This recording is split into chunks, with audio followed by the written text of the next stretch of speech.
버그가 있구나 했는데 계좌 수익률이 하루 만에 691%가 뛴 거는 실제이고요.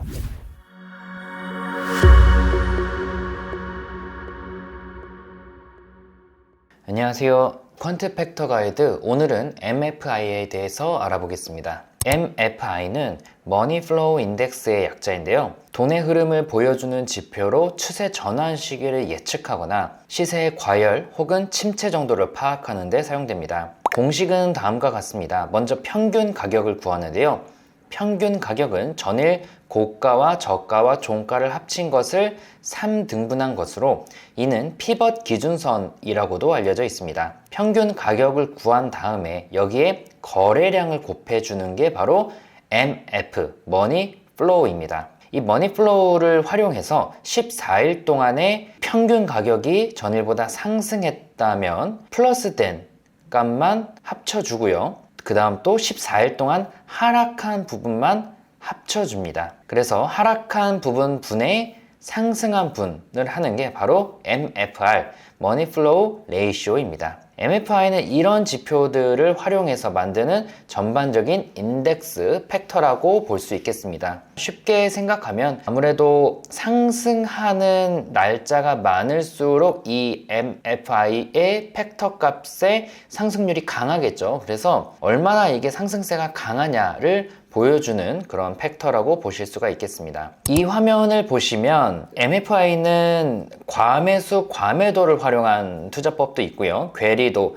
다이버전스라고 하죠. 먼저 80보다 클 경우 여기 보시면 보통 HTS에서 이런 식으로 80 정도의 선이 그어져 있을 거예요. 그래서 80보다 클 경우에는 초과매수 국면이기 때문에 매도해야 된다라는 건데 여기 80보다 컸을 때를 쫙 보면은 실제로 삼성전자는 2023년 1월 달에 매도했어야 되는 시기였죠. 잘 맞는 경우가 있었고요. 반대로 20%보다 아래로 떨어지면은 또 매수해야 된다라고 하지만 이 경우에는 삼성전자가 맞지 않았죠. 그래서 맞을 때도 있고 틀릴 때도 있다라고 볼 수 있겠습니다. 또 하나 방법은 중심선인 50을 돌파할 때 사고 이탈할 때 파는 그런 투자법도 있겠습니다. 괴리도 다이버전스 같은 경우는 가격은 상승하는데 MFI는 하락한다. 그럼 매도고요. 가격은 하락하는데 MFI는 상승한다. 매수입니다. 매수 같은 경우는 어떻게 해석할 수 있을까요? 가격은 하락하는데 사실 하락할 때의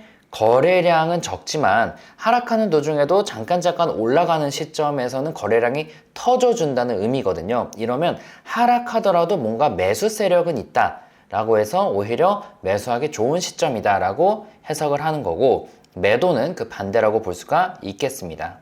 MFI를 젠포트 뷰에서 10분위 분석을 해보면 별다른 분위별 차이점은 보이지 않습니다. 10분위, 즉 MFI가 너무 높은 위치에 있을 경우에는 한 달 있다가 대부분 좀 주가가 하락한다라고 볼 수가 있겠습니다. 이 젠포트 뷰는 한 달 기준으로 종목을 매수했을 때 평가를 한 거죠. 그래서 좀 중장기적인 그런 리밸런싱에 대한 성과 결과인데 10분위는 확실히 좋지 않고요. 대신에 한 중분위 정도면은 한 50 정도라고 봐야겠죠. 그래서 MFI가 50 정도 있을 때 주식을 사서 한 달 뒤에 팔았을 때 성과가 가장 좋았습니다. 그래서 오늘은 바로 저 MFI가 50을 돌파할 때 사서 50을 이탈할 때 파는 그런 전략을 만들어 볼 텐데요. 삼성전자 같은 경우는 MFI가 50을 돌파할 때 사서 이탈할 때 팔았으면은 꽤 좋은 성과를 보이는 시기도 있었고요. 항상 이렇게 딱 들어맞지는 않겠죠. 그래서 이렇게 잘 알려진 지표들은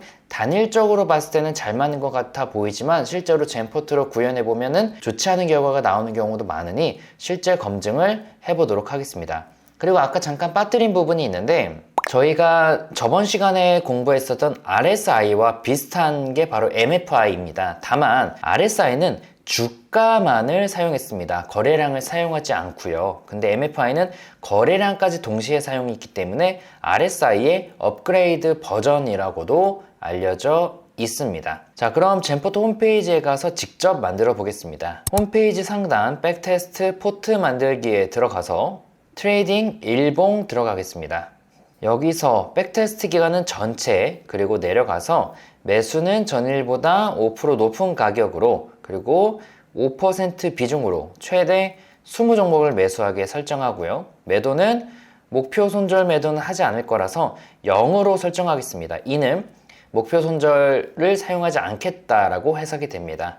최대 9999, 그러니까 뭐 굉장히 장기간 보유하겠다라는 의미이고요. 대신에 조건을 부합할 경우에는 전일보다 10% 낮은 가격으로 매도하겠다. 사실 아까 했던 매수나 매도나 전일 대비 높거나 낮은 가격으로 주문을 하는 거라서 시장가로 매수나 매도하겠다라고 해석이 됩니다. 바로 스텝 3로 넘어가서 오늘 배운 MFI를 검색해 보겠습니다.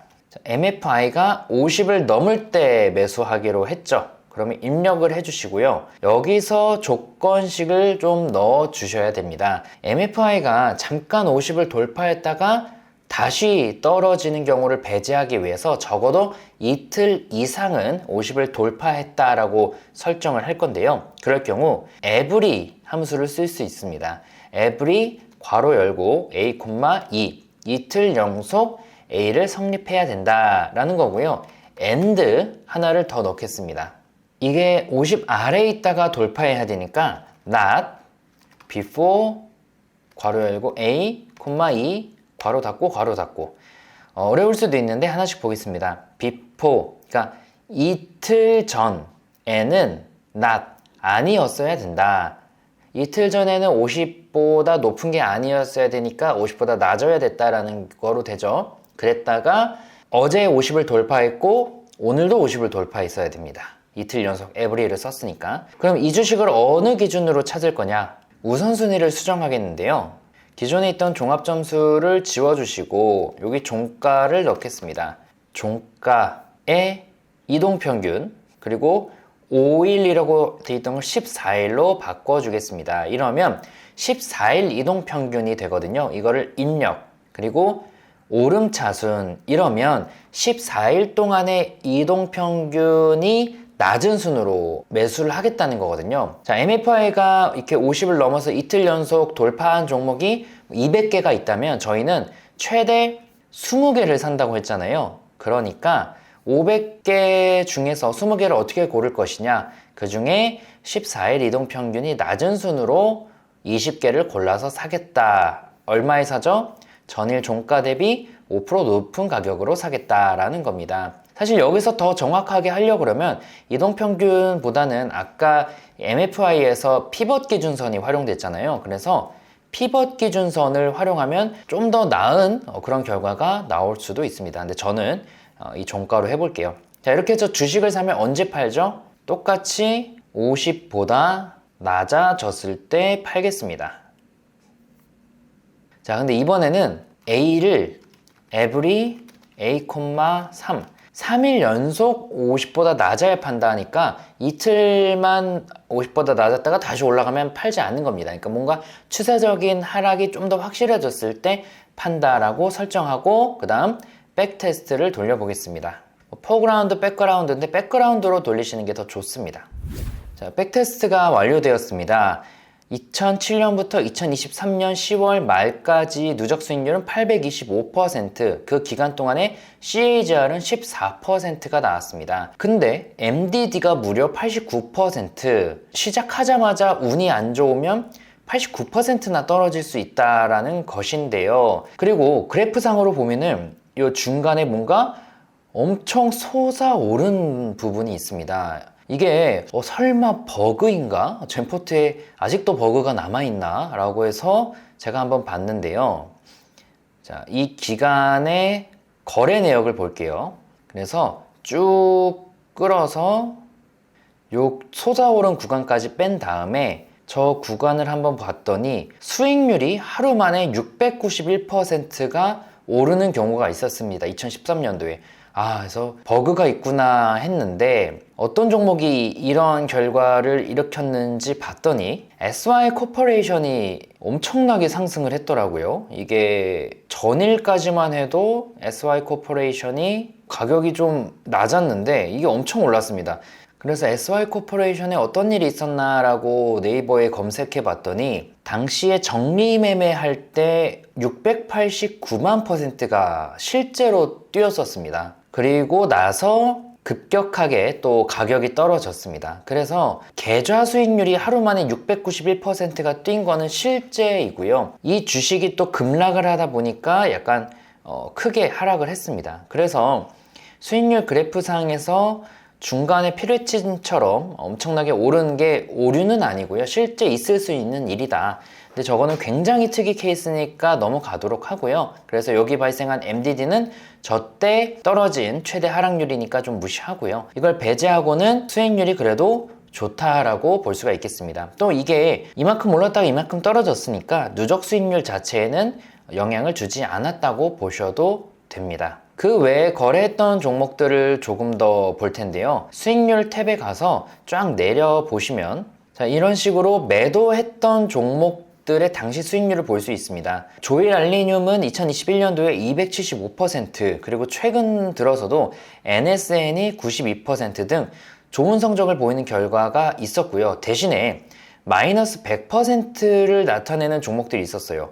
차이나 그레이트, 차이나 하오란, 매직 마이크로, 우전 같은 종목들이요. 이런 종목들은 상장 폐지 당한 거겠죠. 그래서 다른 전략 대비해서는 본 전략에서 상장 폐지 당하는 경우가 은근히 있습니다. 그래서 이 부분은 여러분들이 팩터상으로 부채 비율이 200% 미만이다 라든지 아니면 뭐 순이익이 0보다 크다라든지 이렇게 상장 폐지를 배제할 수 있는 조건들을 좀 추가해 보시면 개선될 수도 있습니다. 하지만 이렇게 상장 폐지로 인해서 100% 손실이 난 종목들이 있음에도 불구하고 누적으로 저렇게 높은 결과가 나왔다라는 것은 이만한 리스크가 있다 하더라도 반대편에서 더 좋은 수익이 나는 경우가 있다라는 것으로 해석되거든요. 그래서 이런 건 여러분들이 얼마나 공격적인 투자자냐, 그래서 상장 폐지 상관없이 돈을 벌 것이냐, 아니면 나는 상장 폐지는 싫다, 안정적으로 운영하겠다. 그래서 성향에 맞게 기존에 저희가 하나만 넣었던 MFI라는 팩터를 좀 더 수정해서 여러분들만의 전략을 만들어 보시기 바라겠습니다. 오늘 MFI 전략 소개는 여기서 마치겠습니다.